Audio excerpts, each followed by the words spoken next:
Let's understand who are debtor. Debtor typically refer to a customer or client who has purchased goods or services on credit but has not yet paid for them. In accounting, a debtor is an individual or entity that owes money to the firm. So debtor एक customer या फिर एक client है जिसने goods या services खरीदी है credit पे मतलब उसने खरीदी आज है, उसको रिसीव्ड भी आज हो गई है, बट वो पेमेंट एक फ्यूचर डेट पे करेगा. ओके, सो डेटर वो है जिसको बिजनेस को पैसे देने हैं. And debtor are classified as an asset on company balance sheet, और वो बैलेंस शीट में असेट साइड रिकॉर्ड होता है. नाउ हुआ creditor.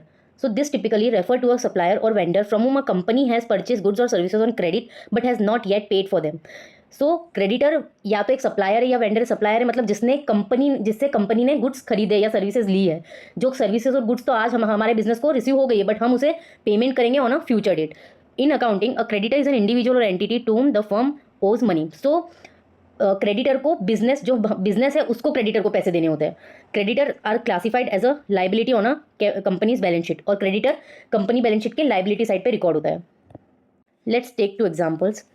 Ram sell goods of ₹4500 on credit to Shyam.